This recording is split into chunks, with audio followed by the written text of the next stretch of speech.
6 years ago, I stood on the marble terrace of the Sterling Pharma campus, the Atlantic wind whipping my graduation gown like a torn flag, and I chose Harvard over Harrison. I told myself the scholarship letter was destiny. I told myself love was a luxury an heiress with a crumbling dynasty could no longer afford. I told myself the heart was only a muscle, and muscles could be trained to stop trembling. 6 years later, the same wind carried me home, this time in the leather embrace of a midnight blue Rolls-Royce, the city lights of Riverdale glittering like scattered diamonds across the harbor. I was 31, PhD in pharmacology, 3 patents under my belt, and a cure for pediatric glioma sitting in a cryovial in my biometric safe. I was also 24 hours away from becoming Harrison. Or so the engraved invitations, pressed with Italian ink and edged in 24-karat gold, had already proclaimed to every old money clan from here to Eastport. The Velvet Private Club squatted above the river like a jeweled spider, its velvet-lined corridors swallowing sound and morals with equal appetite. Tonight I'd rented the rose quartz VIP salon to court the scion of a herbal medicine dynasty, a man who still believed plants could heal the conscience of capitalism. We were halfway through the tasting menu: lavender-smoked quail egg, foie gras snow, a saffron consommé that cost more per ounce than palladium, when the hallway exploded into cheers. Speech. Speech. Kiss the bride. Unity toast first, then the wedding night suite. Laughter ricocheted off the silk wallpaper. For a moment I let it wash over me, the way a prisoner might press a palm to the sunny side of a barred window. Tomorrow I would wear the hand-beaded Versailles gown currently suffocating in its garment bag in my penthouse. I would smile for the drones hovering above the cathedral nave. I would sign the merger that would graft Sterling's RD pipeline to Hull's global distribution arteries. And somewhere between the vows and the venison consommé, I would finally exhale. I had earned that exhale, hadn't I? 6 years of double-shift rotations in Boston winters that cracked my lips until they bled. 6 years of peeling my cheek off frozen lab benches at 3 a.m., chasing data that flickered like dying fireflies. All for the right to return in triumph, to lay my breakthrough drug patent at Harrison's feet like some medieval maiden presenting a slaughtered stag. The herbalist apologized, just a quick call to my Singapore investors, and slipped onto the moonlit terrace. I was alone with the echo of strangers' joy. Curiosity, that cat killer, nudged me to the door. I opened it 2 inches. Enough. Harrison stood at the center of a human carousel, trust fund heirs in velvet blazers, girls dripping champagne like diamonds from their wrists. His tuxedo jacket was slung over one shoulder, the white shirt unbuttoned just enough to reveal the hollow at the base of his throat I used to kiss as if it were a secret only I could keep. A girl, barely 20, butter-blonde hair, skirt the size of a postage stamp, was wrapped around him like ivy. Gemma. I'd seen her twice before, once at a yacht regatta where she'd spilled Bordeaux on my cashmere cardigan, and again at Harrison's birthday, when her gaze had lingered on me with the laziness of a guillotine. She rose on tiptoe now, and Hawk met her halfway. Their mouths fused, no, collided, as if they were trying to bruise each other. The crowd hooped. Camera phones flashed. Someone yelled, "Save it for the honeymoon, bro." My fingertips went cold against the brass handle. I told myself it could be a game, a stag party dare, the kind of harmless excess that old money boys mistook for personality. But then Harrison slid a ring onto her finger, a solitaire big enough to choke a pigeon, and whispered something against her swollen lips. She giggled, the sound sharp enough to puncture lungs. The hallway tilted. I pressed my spine to the wall, breath ing through my nose the way they teach you in handling volatile compounds. A waiter rounded the corner. I shoved $200 bills into his vest pocket. Bathroom break. 5 minutes. Hawk vanished. I slipped inside their VIP salon, crouched behind a lacquered screen embroidered with cranes. The air reeked of Havana cigars and peach-flavored vape. Tomorrow night, after the vow renewal ceremony, I'm yours, Harrison announced, squeezing Gemma's waist. You promise? She cooed, tracing the seam of his shirt. Cross my heart and hope to die, Hawk laughed. Poor Victoria, still crunching numbers in her sterile little lab while we're sunrise sailing in Mykonos. My name in his mouth felt like a scalpel dragged across enamel. A red-haired heir, Chase, I recognized him from Forbes' 30 Under 30 list, raised a crystal flute. Cheers to the love-struck puppet who thinks you've been celibate for 6 years. Laughter detonated. Harrison shrugged. Everyone plays the long game, cousin. Her patent will triple Hull's market cap. Daddy Dearest gets his succession locked. Grandpa Theodore keeps breathing down my neck, and I get permanent vacation money. Hawk tilted Gemma's chin. Plus the only girl who ever made my heart race faster than a Cayman GT4. She kissed the corner of his mouth, possessive. Just don't forget who believed in you when you were still the spare. Never. Hawk brushed a thumb across her lower lip. Once sterling equity is transferred, Victoria can crawl back to her test tubes. Riverdale's darling heiress won't risk becoming damaged goods. Trust me, she'll sign whatever I put in front of her. The room spun into a watercolor of malice. I remembered the night I'd left for Harvard, Harrison standing in the rain, hair plastered to his forehead, promising to wait until the oceans dried. I remembered the postcards, one every week, written in ink that blurred at the edges from what I thought were tears. I remembered the 3 a.m. calls when Hi's mother's divorce shattered whatever gentleness his father hadn't already beaten out of him. All of it, every tender syllable, rearranged itself into a ledger. Assets, my patent. Liabilities, my heart. Balance, 0. I forced myself to stand, to photograph their entwined hands with my phone, to record every syllable in 4K. Then I walked out, quietly, on pianist feet, before the tears could start and smear the evidence. Back in my own salon, the herbalist had returned.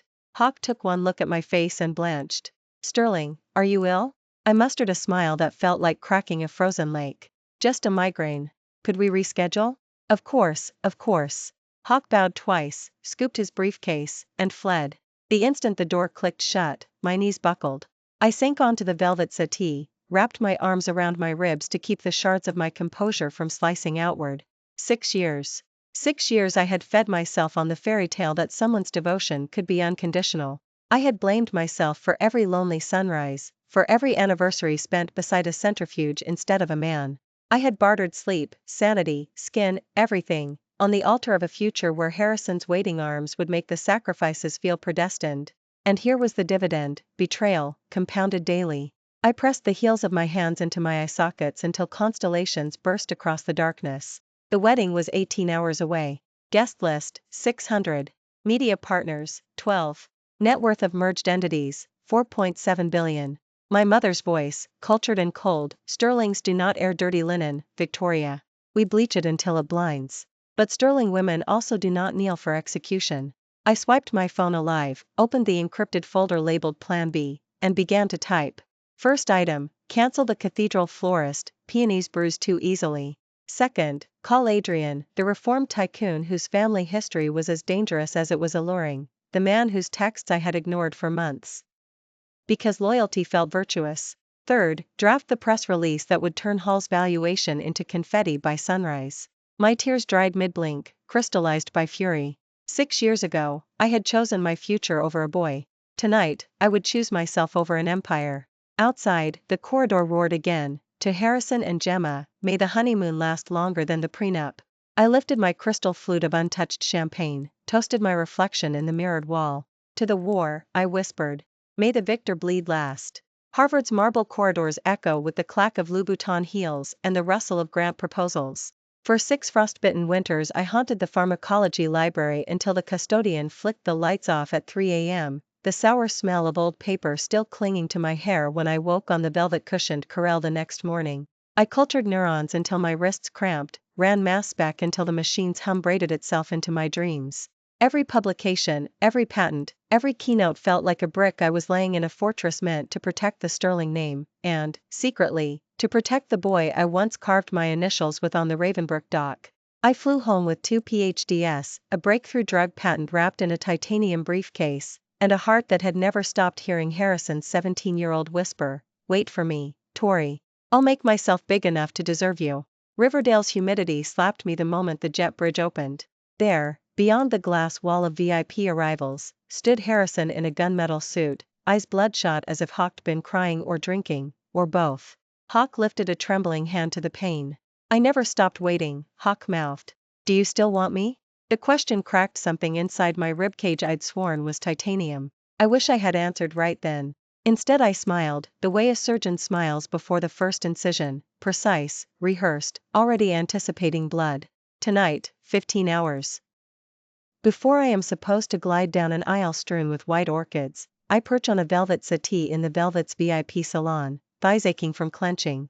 I fire off a single WhatsApp text, 3 curt words, need you. Now. Less than 5 minutes later the mahogany door whimpers open. Tommy Schwe, trust fund heir on paper, Harrison's shadow, in reality, slides in, cologne first, nerve second. His family's shipping line stays afloat only because Harrison tosses them subcontractor scraps, one syllable from me and those scraps sink. The mirror behind him catches the bead of sweat racing from his temple to jaw. Hawk knows I know. I don't offer him the courtesy of hello, Gemma, I say, the name tasting like rust. How long has Harrison kept her? Tommy's pupils dilate until his irises are black moons. Victoria, wrong answer starter. I lean forward, letting the silk of my robe gape just enough to remind him I am minutes from being Hull, and that I can still rip that title away. Tell me, or by sunrise your father's dry dock bills are forensic evidence. Hawk collapses into the opposite chaise. She was 18 when they met. Hawk was 20. His voice cracks like old varnish. 10 years, Sterling. 10. Each digit hammers a nail through the fairy tale I've told myself since sophomore year. Harrison, Tommy explains, could never sell Theodore on some stewardess from Coach. So Hawk shoved Gemma into a gilded cage labeled secret, while Hawk shopped the circuit of Riverdale Deb balls for a bride worth equity. Unfortunately the old money matron sniffed out his mother's reputation, pill popper, yacht wrecker, liability, and shut their doors. Hawk kept fishing, I swam back. Tommy wipes his nose with a trembling monogrammed handkerchief. The wedding is tomorrow, Hawk whispers, as if the walls are wiretapped. If you walk, the Hall war machine will flatten Sterling. You don't have proof of infidelity. Just my word. His terror is perfume sour. Ha. Who scurries out backward, bowing like I'm royalty, leaving me alone with the chandelier's crystal laugh. I order a double vodka from a waiter who pretends not to recognize the heiress about to be jilted. The liquor scorches like ethanol in a Bunsen flare, but clarity rises through the burn. Memory strobe, Harrison kissing my knuckles after my thesis defense, Harrison humming Sinatra while Hawk folded my lab coat, Harrison promising, your mind will never be a bargaining chip, Tory. All of it, every text, every bouquet, now feels template engineered, a pig butchering romance scam scripted in some pick-a-parterre forum. Dad's voice snakes in from childhood, asterisk trust nobody who smiles first, angel. The boardroom battlefield is littered with carrion that once believed in forever. Asterisk I'd listened. I'd armor-plated every relationship, except one. The exception might bankrupt us. Still, I'm not weaponless. I open my encrypted Dropbox and stare at the file labeled Hall patent negotiation. 3 weeks ago I handed Theodore my breakthrough, an Alzheimer's modifier worth 9 figures, on a silver contract because I wanted Harrison to finally hear well done, son from his grandfather. If that contract vaporizes, Sterling keeps the molecule, Hall dives face first into a dry pool. Mutually assured destruction, my lone ace, will leave radioactive fallout on both family crests. I dial Harrison. 1 ring, 2.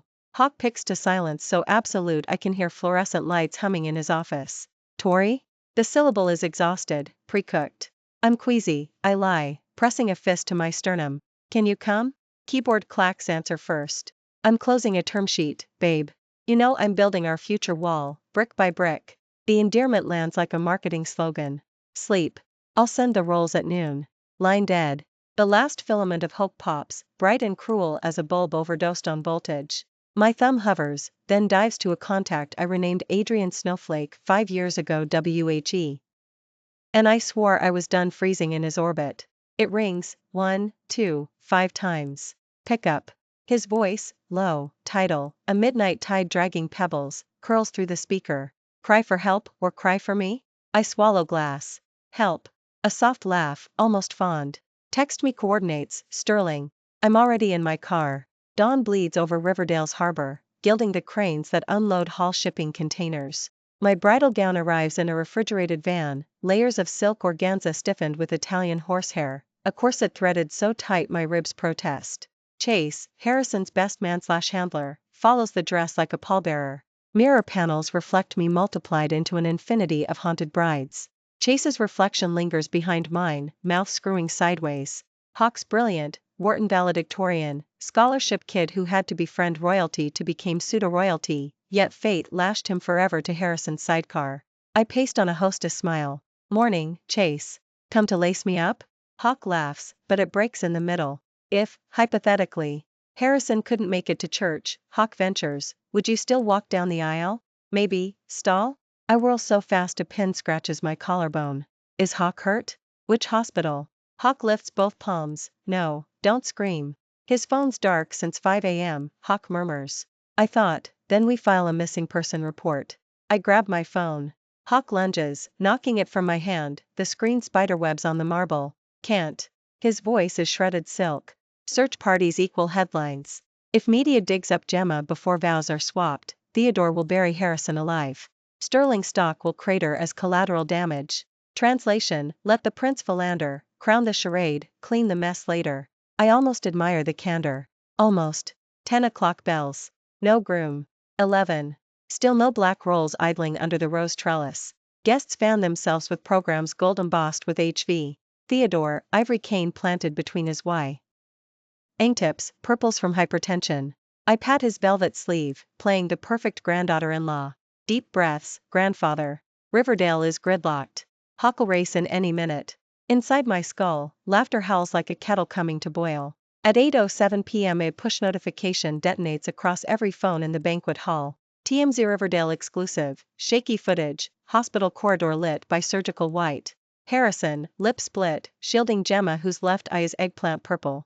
A loan shark enforcer waves an IOU placard, $600K, overdue. Cheer and scream, hashtag Sterling heiress dumped at altar, hashtag 10-year mistress revealed, hashtag Hall dynasty scandal. The ballroom chandeliers seem to drop 6 inches. Crystal flutes stall midair, spill, shatter. Theodore's chest heaves, his physician scrambles with nitro tablets.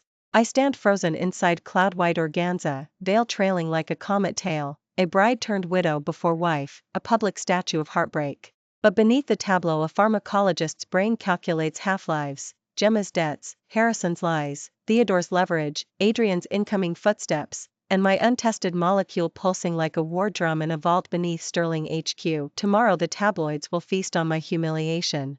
Tonight I start writing the antidote, 1 dose of revenge, side effect, total systemic overhaul. Less than 60 minutes after the first champagne flute hit the marble floor, the hashtag Hall wedding disaster was clinging to the top of Riverdale's trending tabloid blast like a stubborn bloodstain.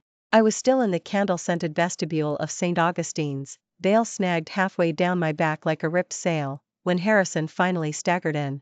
The last Rolls-Royce taillights had already dissolved into the harbor fog, even the hired string quartet had packed away their instruments, leaving only the echo of bow hair and gossip. Guests had fled for 2 reasons. Some smelled scandal the way financiers smell market collapse and refused to be collateral damage, OT. Hers simply refused to waste an allotted out-of-office afternoon on a groom who couldn't bother to show. The mahogany doors groaned shut behind him, and the metallic click of the latch felt louder than the organ had ever been. Harrison's tuxedo, tailored in Milan, flown in on the Hall dynasty jet, was rumpled as if Hawk slept in a gutter. Cufflinks gone, bow tie dangling, white shirt streaked with something that might have been lipstick or blood. The overhead chandeliers drenched him in forgiving gold, but nothing could soften the panic in his eyes. Hawk limped straight to Theodore, the patriarch who had once boasted that the Hall name was plated in harbor gold and could never be tarnished.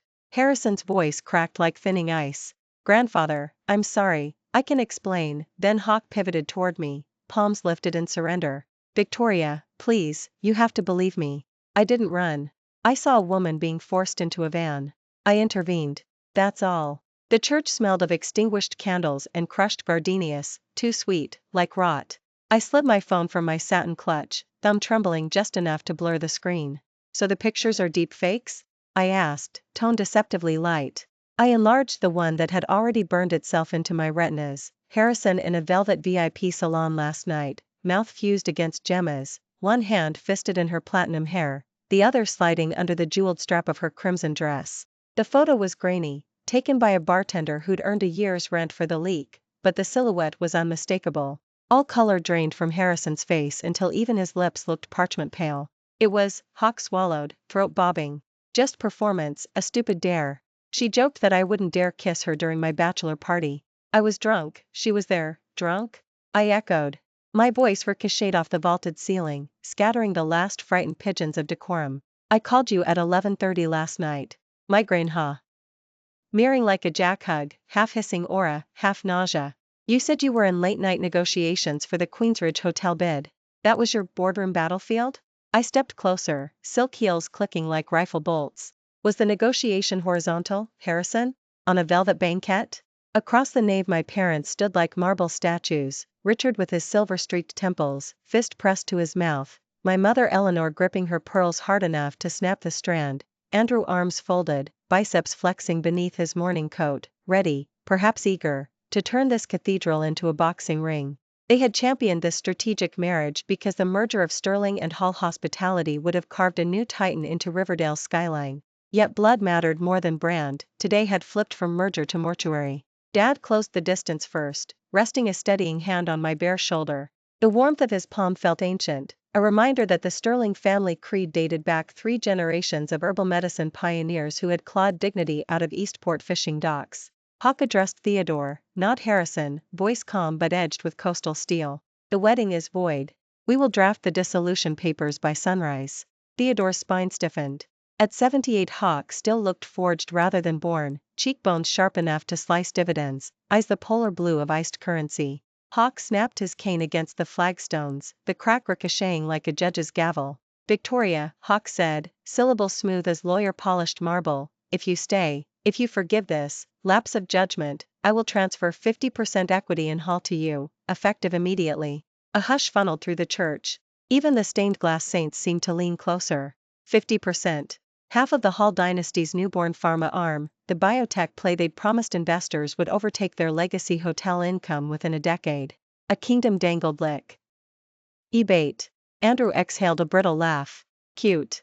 That division is 1/10 of your portfolio, maybe less once your leverage loads. And you chain my sister to a man who can't keep it zipped for 24 hours? Try harder. I felt the offer settle on my skin like wet wool, heavy, cold, impossible to wring out. They weren't gifting me independence, they were installing me as a silent, profit-generating engine, a golden cog in their PR machine. Harrison would co-own that 50% by marriage law. Every breakthrough drug patent I coaxed from sterile beakers would fatten the Hall prestige I was supposed to babysit. A lifetime sentence disguised as a tiara. Tears, I decided, would serve nicely. I let my lashes flutter, summoned the saline I'd honed during countless grant request panels, and allowed 2 perfect droplets to roll. Grandfather Theodore, I whispered, voice cracking like antique porcelain, is my dignity such a discount item? I lifted my chin, the sterling locket at my throat glinting, the same antique piece my herbalist grandfather had hung there the day I left for Riverdale. The Sterling name may not tower as high as Hall hotels, but we do not auction our daughters. I spent 10 years in a lab coat incubating neurons, logging cytokine spikes, chasing the ghost of Alzheimer's because I refused to be another heirloom vase polished for banquet tables. If you believe my heart is a calculable asset, then teach your balance sheet to bleed. Harrison lunged forward, fingers brushing my wrist. Please, Vicky, the childhood nickname slithered out, a velvet guillotine. You are my white moonlight, always have been. I waited for you since Ravenbrook Prep. Let me prove it. I wrenched free so hard the skin beneath his nails reddened.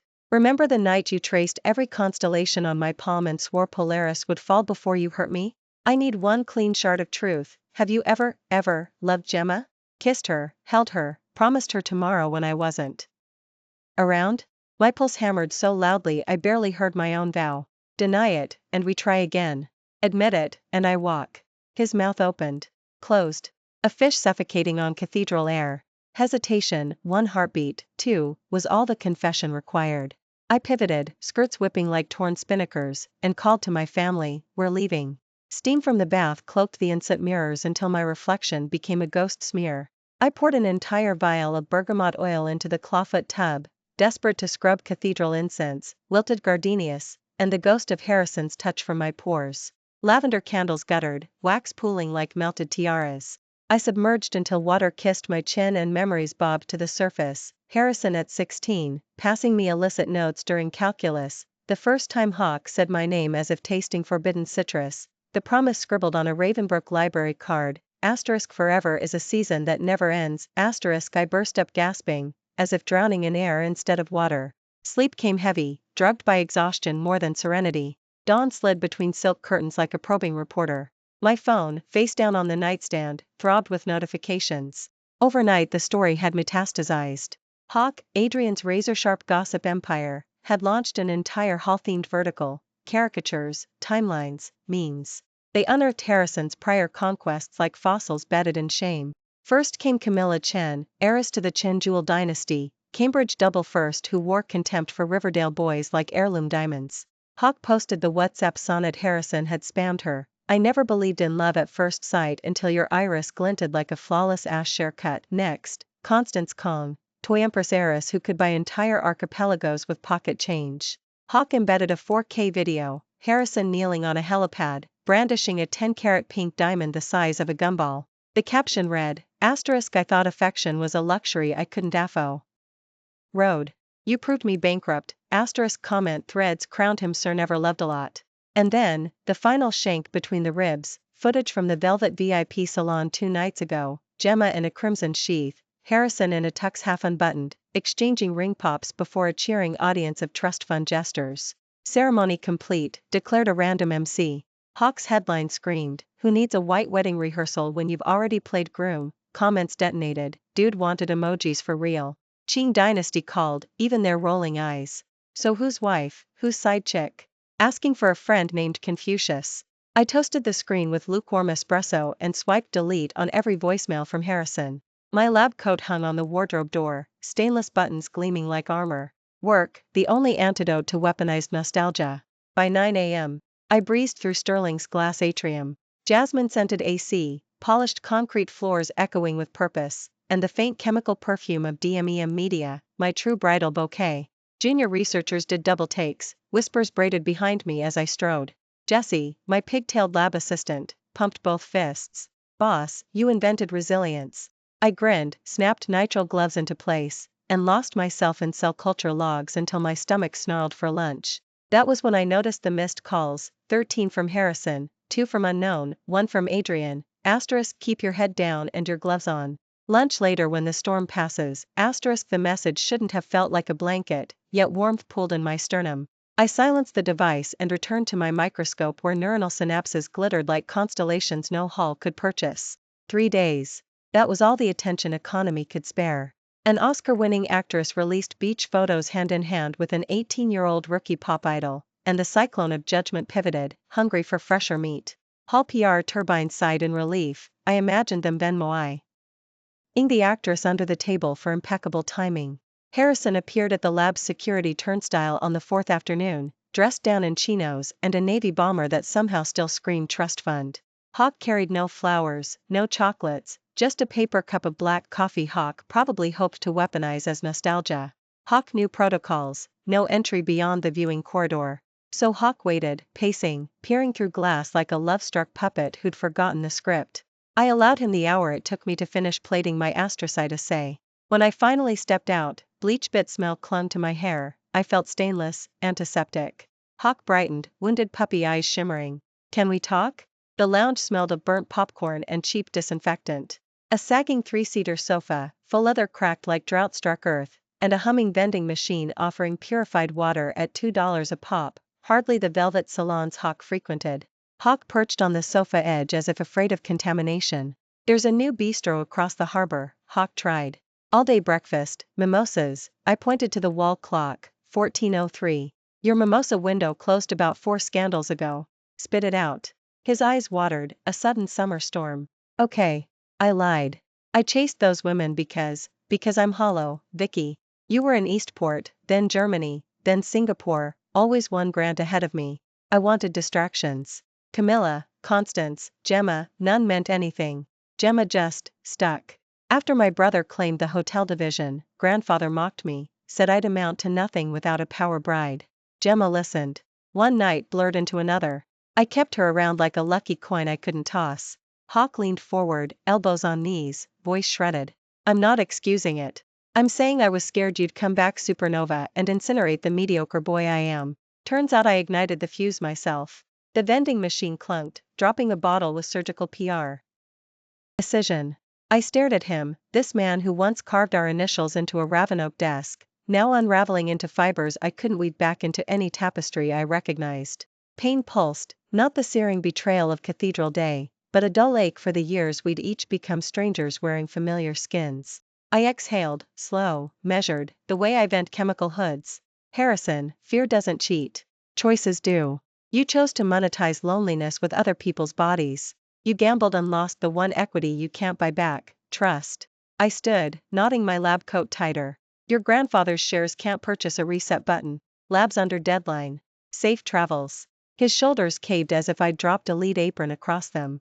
I walked out before the sight of his trembling hands could etch new grooves into a heart I was reclaiming, petri dish by petri dish, for myself. Because of my mother, I'm already the joke of Riverdale. Harrison's voice cracked on the last word. Hawk dropped to one knee on the rain-slick marble, fingers clamping around my forearm as if my skin were the only thing keeping him from sliding off the edge of the world.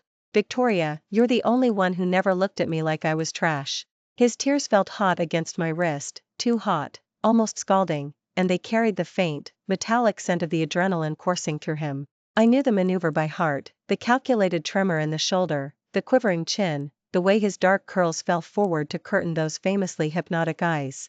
A performance Hawk perfected on half the debutantes in the harbor.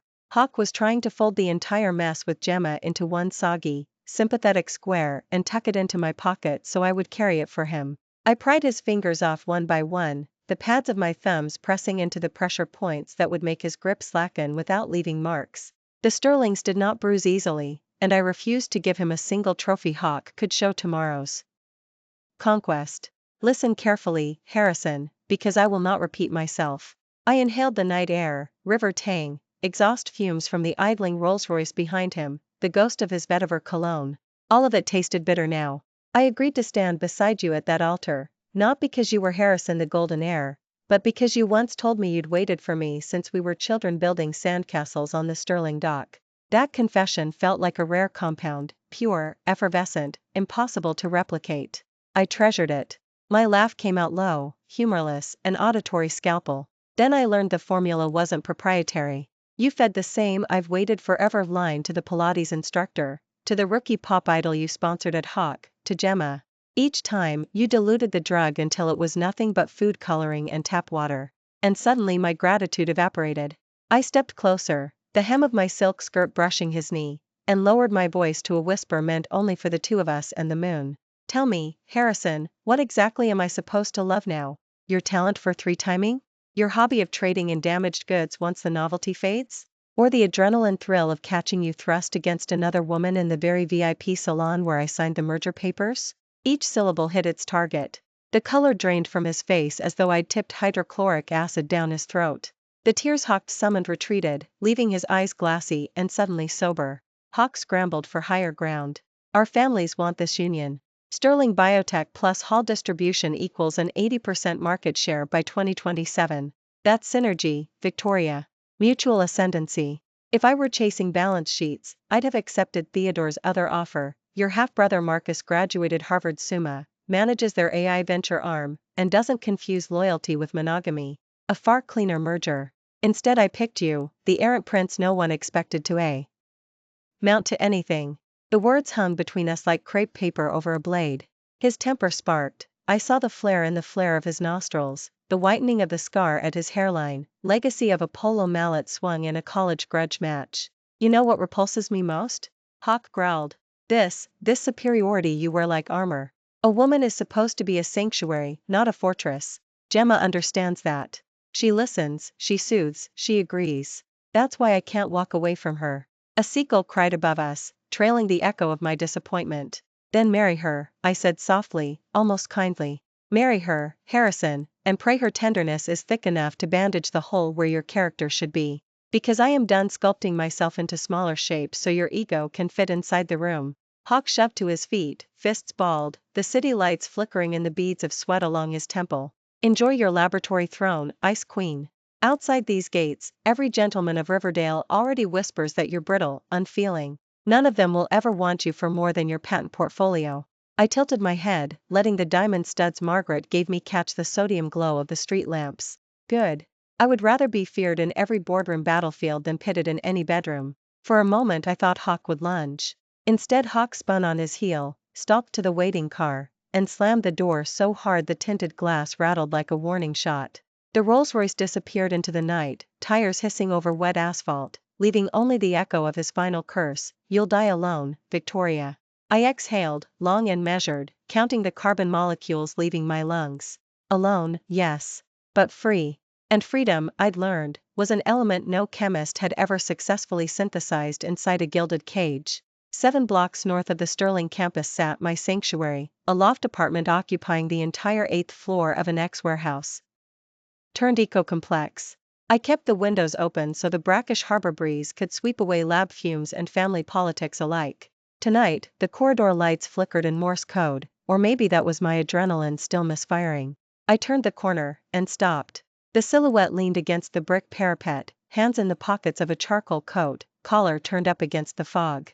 No face visible yet, but my pulse recognized him before my brain could issue credentials. Adrian. I smelled cedarwood and the faint burnt sugar note of the brandy Hawk favored during nor'easters, scents that belonged to sleepless study nights in the Ravenbrook dorms and to one reckless midsummer kiss on the pier. 3 years, and the sensory memory had not dulled. Hawk stepped into the cone of the motion sensor lamp.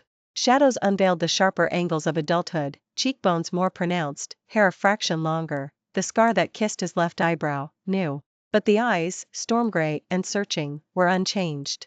I heard you dissolved the engagement, Hawk said, voice softer than wind. Part of me celebrated. Another part feared someone else would swoop in before I found the courage to come home. Home. The word thudded against my sternum. I swallowed. Would you like to come up? Inside, I flicked on the warm Edison bulbs, their glow glinting off glass beakers repurposed as vases. I opened the Sub-Zero, pulled out the chilled pitcher of golden liquid, and poured 2 glasses. Adrian cradled his, eyebrows arching in surprise. Still drinking cactus pear juice? Even after you threw up the first time I smuggled it out of the international market? I shrugged. Acquired taste. Like contraband jazz, or second chances. Our laughter collided in the air, then evaporated into something thicker. I saw his gaze land on the stack of pharmacology monographs cluttering the coffee table, the half-finished simulation on my laptop, the single-framed photo, us at graduation, cheeks painted perp. Blue by the setting sun. Tears crowded my throat without invitation. I'm sorry, I whispered, no, croaked. Sorry I believed the campus whispers instead of asking you outright. Sorry I let fear veto what my heart already patented as yours. Hawk set his glass down with a quiet clink, crossed the Kilim rug, and pulled me into the circle of his coat. Heat radiated through cotton and wool. I felt the steady drumming beneath his ribs match mine. Trials and errors, Hawk murmured into my hair. Our data set was messy, but the conclusion is binding. We stayed fused until the city outside muted to a hush of distant foghorns. Then, slowly, Hawk released me, brushing a thumb beneath my eye to catch the mascara I hadn't realized was there. Tell me everything, Hawk said. Start with why Harrison thought Hawk deserved you. So I did. Every sordid chapter, every corporate sleight of hand, every private humiliation. And for the first time in months, the narrative belonged to me. The first time I asked Harrison what was wrong, Hawk answered without looking up from his phone. Work stuff. Don't worry about it. His voice was flat, the kind of tone you use on a stranger who's taking too long in the checkout line. I was standing 2 feet away, still tasting the mint from the toothpaste we shared that morning, and suddenly I felt like a delivery driver who'd rung the bell one too many times. I tried again anyway. Your eyes look bruised, like you haven't slept. Did the FDA panel push back the review date? I reached for his sleeve, just the cuff, the white Italian cotton still warm from his skin, but Hawk flicked his wrist, the way you wave off a fly. The gesture was tiny, almost elegant, yet it cracked something inside me I hadn't known was fragile. A cold draft slipped under the door of the penthouse foyer, coiling around my ankles like a cat that had decided to stay. Funny how a 3-bedroom apartment overlooking Riverdale could feel colder than any lab freezer I'd ever leaned into. For weeks Hawk'd been phantom there, body at dinner, mind somewhere between the capital expenditure tables on his tablet and the perfume Gemma still wore, gardenia, sharp and desperate, though she hadn't been in the room. Every unanswered question sat on my tongue like a pill that wouldn't dissolve. I started rehearsing conversations in the shower, steam fogging the glass, rehearsing calm, intelligent sentences that crumbled the moment I heard his key in the lock. So when my father, Richard, called from the conservatory of our waterfront estate and said, "Pumpkin, you've been pouring yourself into Hall's pipeline until there's nothing left. Why not refill the cup? Harvard has a new fellowship, 1 year, fully funded, immunotherapy track." I surprised us both by whispering, "Send the link." I told myself it was logic. If Harrison's silence was a wall, I'd simply walk around it. But the truth slithered in darker. Maybe absence would do what presence never could, make him choose. I pictured him waking to an empty closet, my side of the bed ironed smooth, and imagined regret finally cracking that marble mask. I also pictured myself boarding the plane without looking back. I wasn't sure which image frightened me more. The acceptance letter arrived on a Tuesday the color of dishwater. I read it in the subterranean garage, sitting behind the wheel of my electric Rover, engine off, heart racing loud enough to echo off the concrete pillars. Harvard Medical School. The ink smelled like possibility, and like terror. 3 years earlier I'd turned down an identical offer to stay in Riverdale, to stay with Harrison. Certain love was the rarer scholarship. Now the world was offering me a do-over, and I could almost hear fate clearing its throat. Last call, Sterling. Boston in October is a cliché of crimson leaves and church bells, but to a girl raised on the salty hush of Eastport's tides, every maple looked flamboyant, every belle overly certain. I rented a walk-P in Cambridge where the radiators clanged like they were angry at the moon. The other postdocs talked about craft beer pairings and ultimate frisbee. I talked about dendritic cell reprogramming and still dreamed of gardenia. The first time I saw Adrian again, I literally spilled Merlot down my lab coat. It was a Saturday night at the Hong Kong Lounge, all neon dragons and sticky vinyl benches, the kind of place that smells of Five Spice and broken pledges. I'd gone only because my roommate swore the Xiaolong Bao could mend a broken heart. I was fishing a dumpling out of the steamer basket when laughter, low, familiar, curled around my eardrums like smoke. Hawk stood by the aquarium bar, 6 foot something in a charcoal roll neck that made his copper skin glow underwater blue. The last time I'd seen him Hawk'd been 24, all sharp elbows and dangerous grins, the boy every trust fund heir at Riverdale hired to hack grades or procure late-night passports. Now, the grin was still dangerous, but it was layered under something heavier, armor, maybe. Spotlights danced across the angles of his cheekbones, and I understood why the rookie pop idols at his label called him the beautiful shark. Hawk lifted an eyebrow in greeting. My stomach did a traitorous little flip. I pretended to study the soy sauce dish so Hawk wouldn't see the blush that swept from clavicle to hairline. When Hawk walked over, every female head swiveled, but his gaze stayed locked on me as if the room were empty. Victoria. I heard you were off curing death.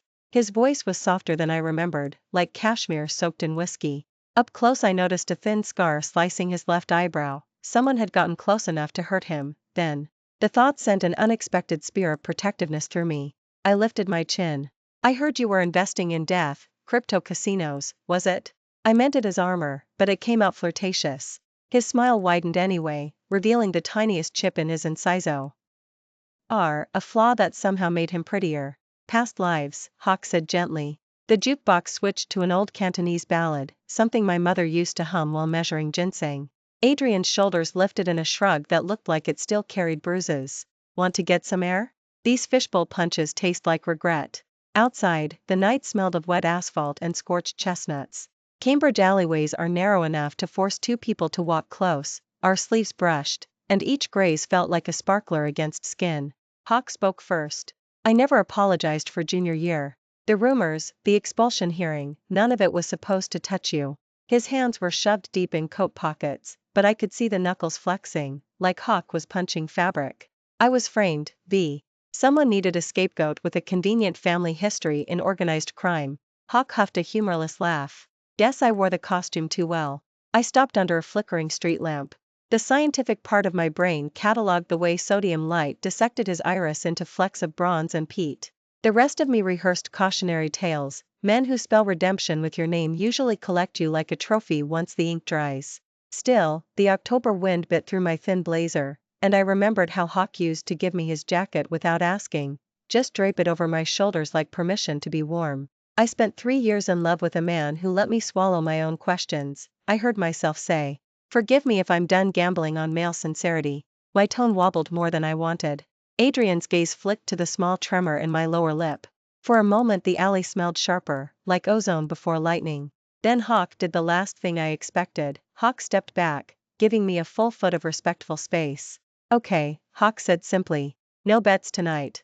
But if you ever need anything, lab funding, kidneys, a rocket launcher, text me. Hawk pulled out his phone, thumbs flying, and a second later my own buzzed in my pocket. I glanced at the screen. His message glowed, anytime. Underneath Hawk typed 2 Chinese characters even I could read, or rescue, or romance. I bit back a ridiculous smile. Later, alone on the creaky couch of my apartment, I stared at those 2 words until they blurred. Outside, a police siren dopplered into silence. I told myself I would not answer. I almost believed it.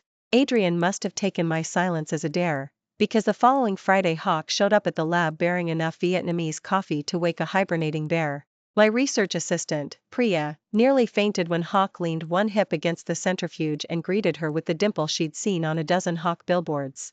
For the next 8 hours Hawk haunted the polished corridors of Sterling, supposedly shadowing for a biotech documentary. Hawk asked intelligent questions, too intelligent, about chimeric antigen receptors, about FDA fast-track vouchers. Whenever I glanced up from my microscope, I found him watching me instead of the petri dish, as if my face held the secret to cellular immortality. At 2:04 a.m., the last postdoc surrendered to exhaustion. Adrian and I were alone among the stainless steel benches, the hum of incubators sounding like distant ocean. I removed my safety goggles, the strap snagged a few strands of hair, and Hawk reached to free them, fingers lingering against my temple. This time I didn't step away. "You're trying to decide if I'm predator or philanthropist," Hawk murmured. I could smell the chicory on his breath. "Maybe both," I admitted. His smile curved, sad and beautiful. "Then let me prove the ratio." The story Hawk told unfolded in scraps and half-light. How, after expulsion, Hawk returned to Riverdale to find his godfather shot over a poker debt.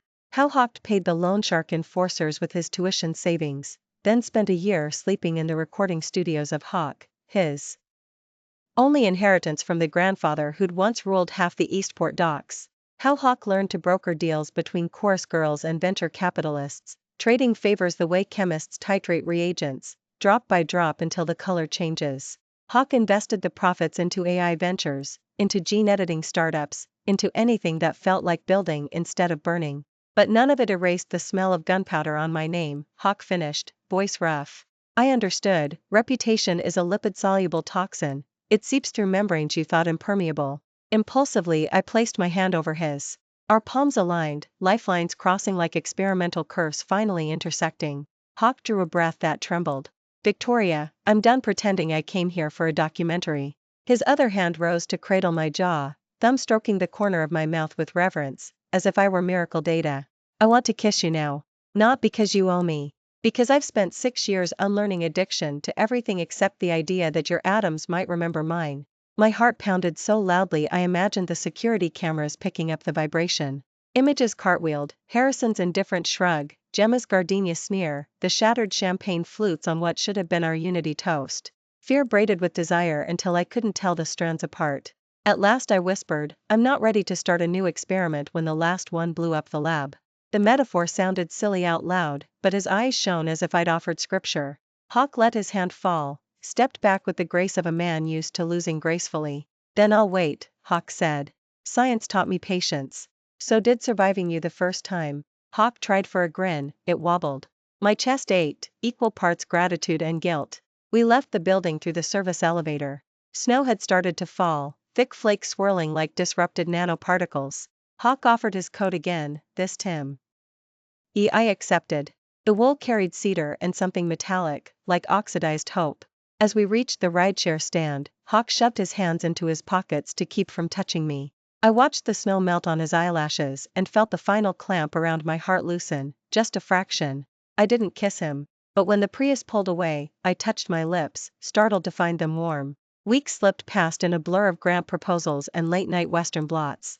Adrian texted daily, jokes, microscope memes, snapshots of Riverdale sunsets that made my throat knot with homesickness I didn't know I still owned. I answered in monosyllables at first, then paragraphs, then voice notes that ran longer than the experiments themselves. I told myself it was harmless, the heart could build calluses while the mind dithered. Then came the morning a courier handed me an ivory envelope addressed in fountain pen ink the color of dried blood.